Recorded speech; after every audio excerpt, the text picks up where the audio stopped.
تو فرمایا تمہارا کوئی عمل دنیا میں قابل قبول نہیں رہے گا، حتیٰ کہ اس سے بڑھ کر رب کائنات نے فرمایا ان الذین ینادونک من وراء الحجرات اکثرهم لا یعقلون۔ دوپہر کو آقا آرام فرما رہے ہیں، دیہات سے لوگ دور سے آدھے آداب سے واقف نہ تھے تو باہر سے گلی سے آواز دے دیتے۔ رب کو یہ بھی گوارا نہ ہوا کہ محبوب سویا ہو اور کوئی گلی سے اونچی آواز سے پکار دے کہ میری محبوب کی نیند میں خلل نہ آ جائے۔ وہ نیندوں کی وہ حفاظت کرتا ہے، محبوب کی طبیعت کی وہ حفاظت کرتا ہے، ناگواری تباہ سے وہ بچاتا ہے، بے ادبی سے وہ بچاتا ہے، اذیتوں سے وہ بچاتا ہے، احساس پر کوئی چیز گراں نہ گزرے اس سے وہ بچاتا ہے۔ اور فرمایا اگر تم نے ایسا کر دیا تمہارے سب اعمال ضائع چلے جائیں گے۔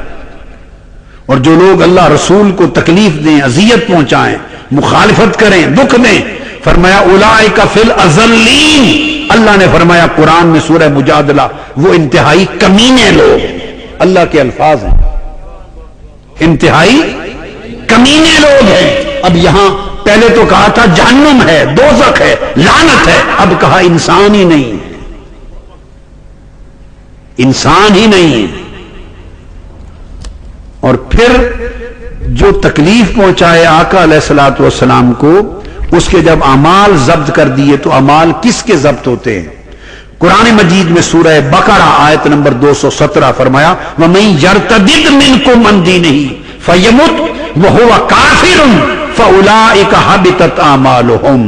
جو شخص مرتد ہو جائے اپنے دین سے اور مر جائے اور کافر کا کافر مرے، اس کے سارے اعمال غارت جاتے ہیں۔ گویا جس پر اعمال کے غارت جانے کا حکم ہو سمجھ لو وہ کافر و مرتد ہو گیا۔ گویا آقا علیہ السلام کو ادنا سی اذیت پہنچانا، تھوڑی سی تکلیف دینا، بے ادبی کرنا، اس سے انسان کافر اور مرتد ہو جاتا ہے، چونکہ اس کی سزا ہے کہ سب اعمال غارت چلے گئے۔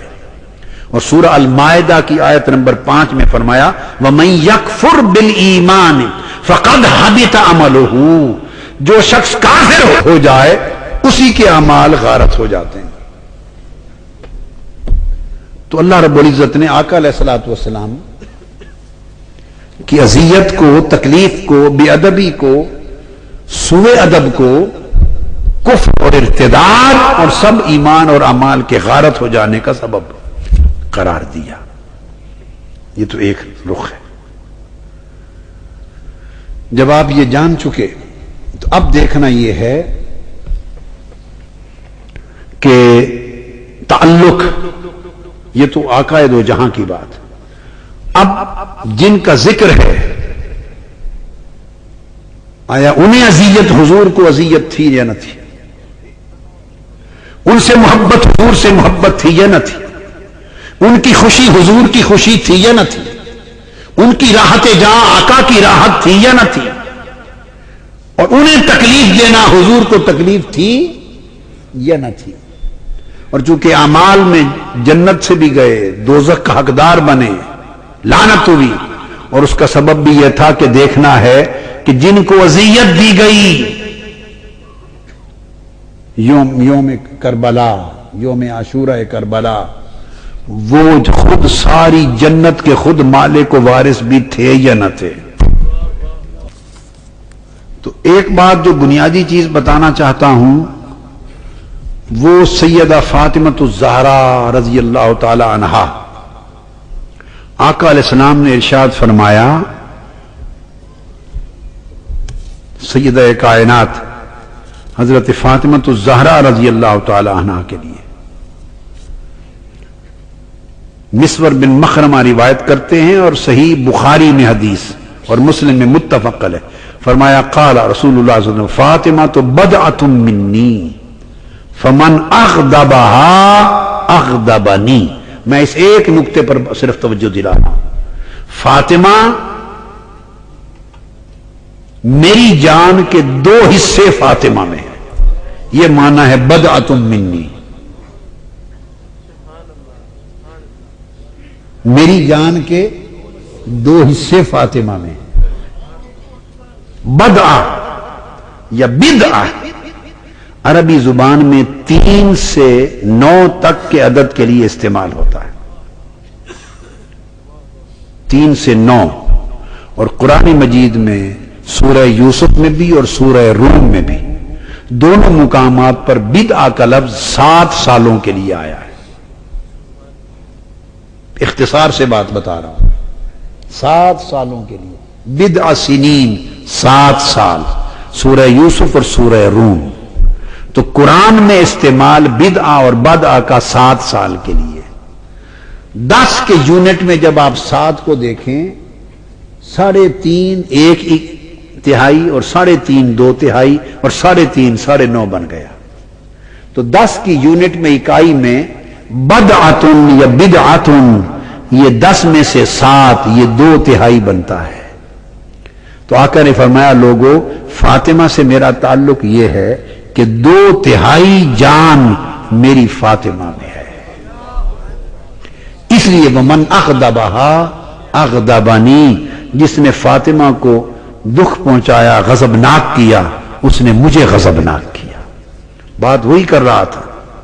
جس نے حضور کو غضبناک کیا اس نے اللہ کو غضبناک کیا، اور جس نے فاطمہ کو غضبناک کیا آقا فرماتے ہیں اس نے مجھے غضبناک کیا. اور حاکم مستدرک میں روایت کرتے ہیں آقا علیہ السلام نے فرمایا سیدہ فاطمہ الزہرا کو قال لفاطمہ ان اللہ یغضب لغضبک ویرضى لرضاک. اے فاطمہ میں اعلان کر دوں دنیا کو بتا دوں کہ ایک تو یہ کہ تیری ناراضگی سے میں ناراض ہو جاتا ہوں، اور اب یہ بتا دوں کہ تیری ناراضگی سے اللہ ناراض ہو جاتا ہے. جس سے تو ناراض ہو جائے اس سے خدا غضبناک ہو جاتا ہے، اور فاطمہ جس سے تو راضی ہو جائے اس سے رب راضی ہو جاتا ہے. اور اب نقطہ ایک ہی رہے گا، صرف ان احادیث کا انتخاب کیا.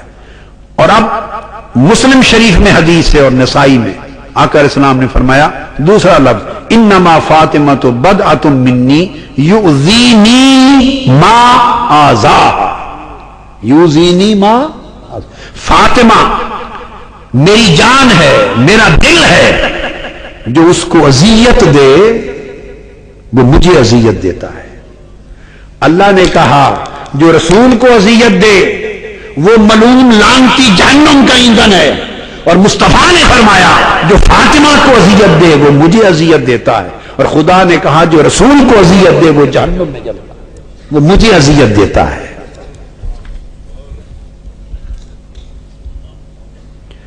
اور ابھی حنظلہ روایت کرتے ہیں، اسی طرح احمد بن حنبل امام روایت کرتے ہیں قال انما فاطمۃ بدعۃ منی فمن آذاہا فقد آذانی. یہ الفاظ آقا دہرا رہے ہیں. آقا علیہ السلام نے فرمایا زید بن ارقم روایت کرتے ہیں ترمذی شریف انا حرب لمن حاربتم وانا سلم وسلم لمن سالمتم. آپ نے فرمایا قال لعلی وفاطمہ وحسن وحسین، اے علی اے فاطمہ اے حسن اور حسین جو تم سے جنگ کرے گا میں اس سے جنگ کروں گا، اور جو تم سے دوستی اور سلامتی کا ہاتھ بڑھائے گا اس سے میں دوستی اور سلامتی کروں گا. اور آقا علیہ الصلوۃ والسلام نے یہاں تک فرمایا قال رسول من ابغضنا اہل البیت فهو منافق. جو میری اہل بیت سے بغض رکھے وہ منافق ہے. اور آقا علیہ السلام نے فرمایا لا یحبنا منافق ولا یبغضنا مؤمن. فرمایا آقا علیہ السلام نے میری اہل بیت ہم سے کوئی منافق کبھی محبت نہیں کر سکتا اور کوئی مومن کبھی ہم سے بغض نہیں کر سکتا. محبت اور بغض کی ایک علامت مقرر فرما دی.